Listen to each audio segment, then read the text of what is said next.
Welcome to The Explainer. Today we're diving into a story so massive, so profound, it literally reshaped history. We're talking about a love built entirely in stone, the legendary Taj Mahal. Let's get right into it. Okay, let's dive into this. Have you ever wanted the whole world to remember someone forever?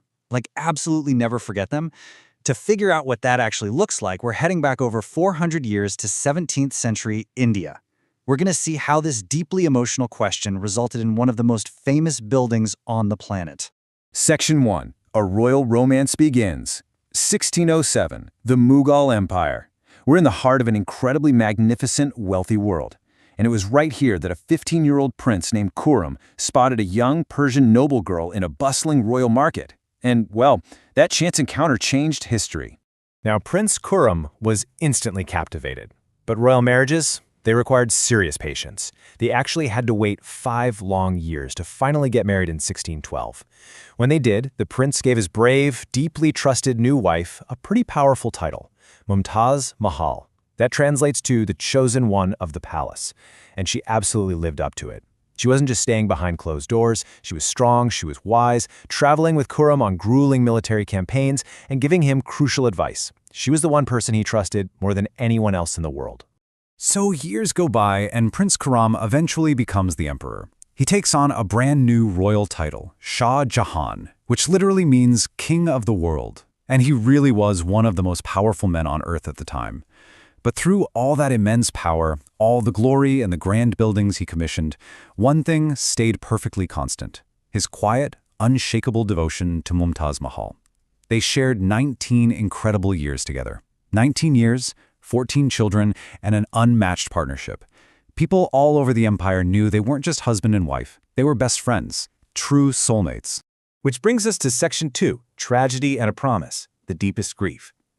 Things take a truly devastating turn in the year 1631, when Mumtaz Mahal tragically passes away at just 38 years old.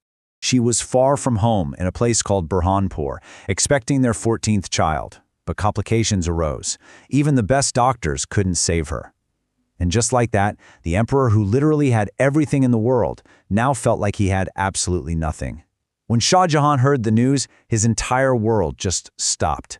People close to him said he cried for days on end. The details of his grief are just heartbreaking.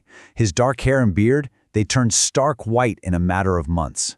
The music in the palace completely stopped. He abandoned all his colorful clothes. He was just completely lost in darkness. But then, out of that deep, dark sadness, something began to grow. Not bitterness, a promise. He decided he was going to build something so unimaginably beautiful, so perfect, that the world would never ever be able to forget Mumtaz Mahal. He didn't want just a simple tomb. He wanted to bring a piece of heaven down to earth. So we have to ask ourselves, how do you build a dream made of stone? How exactly do you take all that intense grief and love and turn it into something you can physically touch? Let's look at Section 3, Building a Dream in Stone. The masterpiece takes shape. In 1632, Shah Jahan picked out this incredibly peaceful spot right on the Yamuna River in Agra, and he brought together the absolute best architects in the world to start what would become the most ambitious construction project ever seen. I mean, he brought in designers from Persia, stonecutters from Baluchistan, calligraphy experts from Syria, and the scale here, it is staggering. 20,000. More than 20,000 workers were out there assembling this monument every single day. And it wasn't just human power either. Over 1,000 elephants were working on this site. Think about that for a second. 1,000 elephants. They were used to haul this incredibly heavy, ultra-fine white marble from quarries that were located over 250 miles away. But even with this massive, massive workforce, this was not a fast process. It took 22 full years of slow, careful, deeply artistic dedication. 22 years of cutting, shaping, and polishing every individual stone. And keep in mind, they weren't building a fortress or some government building. This entire structure was built strictly for love. And creating this dream really was a global effort.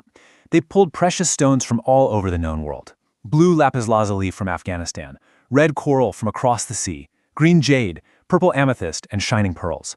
All of these stunning materials were carefully, meticulously placed into that white marble, one tiny piece at a time, to create these delicate patterns of roses, tulips, and lilies right there in the stone. When the whole shebang was finally completed in 1653, the world had never seen anything like it. Notice how the completed structure actually changes its colors with the shifting light. In the morning, it's this soft, beautiful pink. But in the evening and under the moonlight, it glows with this warm, milky white and shines almost like silver. It's like the building itself is alive. Shah Jahan had literally created a poem in stone. Which leads us to Section 4, A Prisoner with a View, the final years. As Shah Jahan grew older, there was a really tragic twist of irony. His own son took power and actually locked him away in the Agra fort. His son, Aurangzeb, took the throne by force. So for 8 long years, the former king of the world was a prisoner, reduced to an old man living in a quiet room with just a small window. He could see the white marble dome of his masterpiece right across the river, but he couldn't go there, he couldn't touch it. It's said he had to use a small mirror just to catch the reflection of the Taj Mahal in his room. But, by seeing it every morning and every evening, maybe he felt close to Mumtaz one last time. Let's look back at this epic timeline for a second. We start with a royal marriage in 1612 that sparks this legendary partnership. Then, 1631 brings the tragic death of Mumtaz. The very next year, 1632, an emperor's grief launches the construction of a wonder, culminating in the completion of the Taj Mahal in 1653. And finally, 1666, the death of Shah Jahan. When he died, he was carried quietly across the river and placed inside the Taj Mahal right next to Mumtaz. So after all those years apart, they were finally together again. Our final section, Creating Your Own Masterpiece, What We Build. Today, when millions of people visit this historical wonder, they aren't just there to take photographs. They're there for the profound feelings you get when standing in front of it. Standing in front of those quiet gardens, taking in that towering white marble, you can actually feel the immense love, the deep sadness, and the enduring hope woven into this history. The crucial takeaway here is that Shah Jahan lost the person he loved most in the world. But instead of giving up, he turned that profound sadness into lasting beauty. The Taj Mahal proves that love is not just a feeling. It's what we build, what we create, and what we leave behind. Real, deep love always finds a way to speak across time. And I really want to connect this back to you. You're on your own journey of learning right now. Grasping new topics, building up your own foundation of knowledge, it takes patience, it takes courage. It's honestly a lot like building a monument. Every time you engage with an explainer like this, you're essentially placing another small, beautiful stone into your own building. You are growing. As the saying goes, every great thing begins with one small step. So I'll leave you with this. What masterpiece are you slowly building in your own life today?